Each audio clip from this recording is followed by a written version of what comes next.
Walang menopausal at hindi po nagme-menopause ang inyong alagang aso? Gaano nga ba katagal ang menstruation ng inyong alagang aso? So, papasok dyan kung ilang edad or ilang buwan ba mag-start na mag-hit ang inyong alaga. Depende yan kung large breed or smaller breed ang inyong alaga.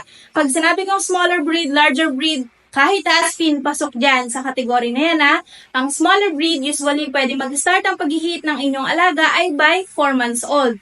Pag larger breed, pwede yan mag-start between 18 to 20 months ng age nila. Pero as general, lahatan, nag-start na mag-hit ang inyong alaga ay by 6 months old nila.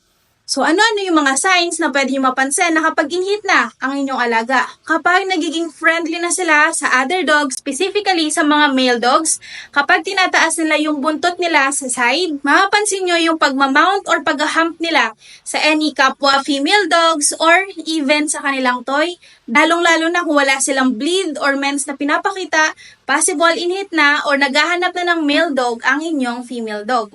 So, kailan ba ang pagme-mens or ang active bleeding ng inyong alagang aso? Ito yung time na makikita nyo na meron silang mens, merong bleeding na lumalabas sa kanilang are.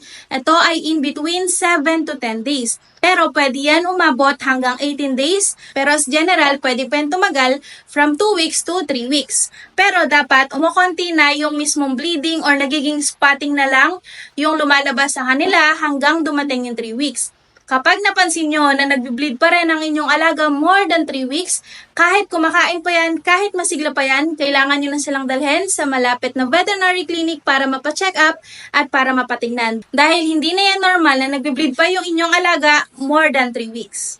Tandaan nyo na habang tumatagal ang inyong alagang aso, mas bumabagal yung cycle ng kanilang paglalande na parang napapansin natin na hindi naman na sila nagme-mens kasi matanda na. Walang menopausal at hindi po nagme-menopause ang inyong alagang aso. Para ma-stop yung kanilang pag-mens, ang pinaka-importante lang, ang pinaka-solusyon lang ay ipa-spay, ipakapon nyo ang inyong alagang aso.